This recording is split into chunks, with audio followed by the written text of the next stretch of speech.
ತಮಿಳುನಾಡಿಗೆ ನಿತ್ಯ 12 ಕ್ಯೂಸೆಕ್ ನೀರು ಬಿಡಬೇಕು. ಸಿಡಬ್ಲ್ಯೂಆರ್ಸಿ ಆದೇಶದ ವಿರುದ್ಧ ಇದೀಗ ಕಬ್ಬು ಬೆಳೆಗಾರರ ಸಂಘ ಗರಂ ಆಗಿದೆ.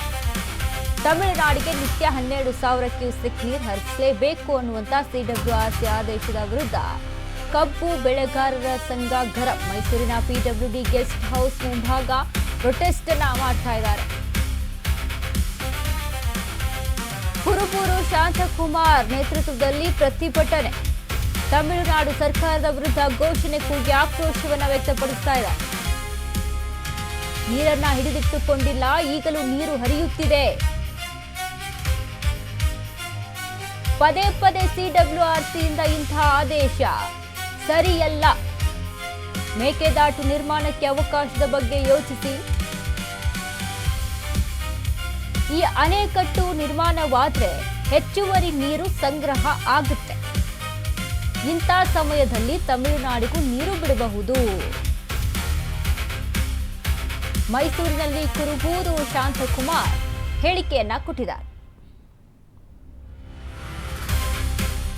ಮೇಕೆದಾಟು ವಿಚಾರಕ್ಕೆ ಸಂಬಂಧಪಟ್ಟಂತೆ ಚಿಂತನೆ ನಡೆಸಬೇಕಾದಂತ ಅನಿವಾರ್ಯತೆ ತುಂಬಾ ಇದೆ ಇಲ್ಲಿ ಅಂತ ಕುರುಬೂರು ಶಾಂತಕುಮಾರ್ ಸಿಡಬ್ಲ್ಯೂಆರ್ಸಿ ಆದೇಶದ ವಿರುದ್ಧ ಕಿಡಿಯನ್ನ ಕಾರಿದ್ದಾರೆ. ಇನ್ನು ಕಬ್ಬು ಬೆಳೆಗಾರರ ಸಂಘ ಕೂಡ ಇದರ ವಿರುದ್ಧ ಕಿಡಿಯನ್ನ ಕಾರಿದೆ. ಮೈಸೂರಿನ ಪಿಡಬ್ಲ್ಯೂಡಿ ಗೆಸ್ಟ್ ಹೌಸ್ ಮುಂಭಾಗ ಪ್ರೊಟೆಸ್ಟ್ ನಡೆಸಲಾಗ್ತಾ ಇದೆ. ಮೇಕೆದಾಟು ವಿಚಾರಕ್ಕೆ ಸಂಬಂಧಪಟ್ಟಂತೆ ಗಮನವನ್ನ ಕೊಡಿ. ನೋಡಿ, ಅಣೆಕಟ್ಟನ್ನ ಕಟ್ಟಿದ್ರೆ ಮೇಕೆದಾಟು ವಿಚಾರದಲ್ಲಿ ಅಂದ್ರೆ ಅಲ್ಲಿಂದ ಅಣೆಕಟ್ಟು ನಿರ್ಮಾಣ ಆದರೆ ನೀರನ್ನು ಸ್ಟಾಕ್ ಮಾಡಿ ಇಟ್ಕೋಬಹುದು.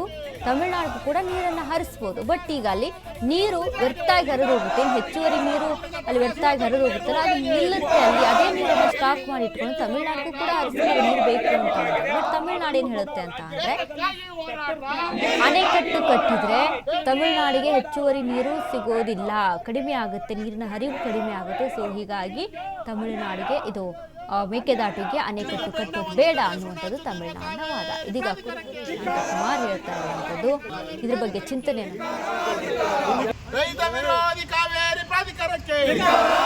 ಸಿಡಬ್ಲ್ಯೂಎಂಎ ಆದೇಶ ಪ್ರಕಾರ ಕಬಿನಿ ಕಾವೇರಿ ಅಚ್ಚುಕಟ್ಟು ಭಾಗದಲ್ಲಿ ಮಳೆಯಾಗಿ ನೀರು ಬಂದಂಥ ಪರಿಣಾಮ ಹೆಚ್ಚುವರಿ ನೀರನ್ನು ಸುಮಾರು 10 ದಿವಸಗಳಲ್ಲಿ 30 TMC ನೀರು ಕೊಟ್ಟಿದ್ದೇವೆ.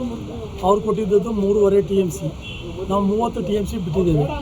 ಪದೇ ಪದೇ ಸಿಡಬ್ಲ್ಯೂಎಂಎ ಆಗಲಿ ಸಿಡಬ್ಲ್ಯೂಆರ್ಸಿ ಆಗಲಿ ಆದೇಶಗಳನ್ನ ಕೊಟ್ಟು ನೀರು ಬಿಡಿ ಅಂತಕ್ಕಂಥದ್ದು ಸೂಕ್ತ ಅಲ್ಲ.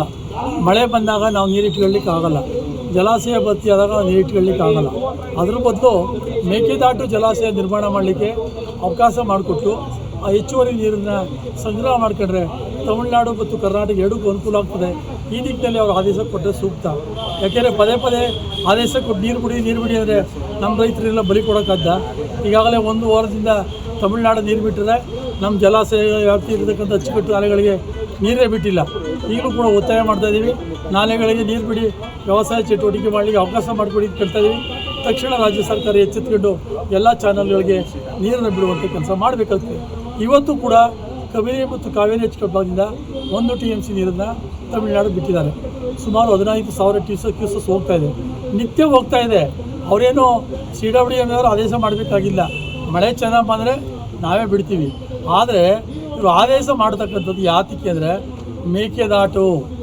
ಮೇಕೆದಾಟು ನಿರ್ಮಾಣ ಮಾಡಿದ್ರೆ ಒಂದು 65 TMC ನೀರು ನಾವು ಇಟ್ಕೋಬೋದು. ಸಂಕಷ್ಟ ಕಾಲದಲ್ಲಿ ತಮಿಳುನಾಡಿನವ್ರಿಗೆ ನಮಗೆ ಇಬ್ಬರಿಗೂ ಅನುಕೂಲ ಆಗ್ತದೆ. ಆ ದಿಶೆಯಲ್ಲಿ ಸಿಡಬ್ಲ್ಯೂಎಂಎ ಪ್ರಾಧಿಕಾರದವರು ನಿರ್ದೇಶನ ಕೊಳ್ಳಿ ಅಂತ ನಾನು ಒತ್ತಾಯವನ್ನು ಮಾಡಲಿಕ್ಕೆ ಬಯಸ್ತೇನೆ. ಸಿಡಬ್ಲ್ಯೂಎಂಎ ಆದೇಶ ಪ್ರಕಾರ ಕಬಿನಿ ಕಾವೇರಿ ಅಚ್ಚುಕಟ್ಟು ಭಾಗದಲ್ಲಿ ಮಳೆಯಾಗಿ ನೀರು ಬಂದಂಥ ಪರಿಣಾಮ ಹೆಚ್ಚುವರಿ ನೀರನ್ನು ಸುಮಾರು 10 ದಿವಸಗಳಲ್ಲಿ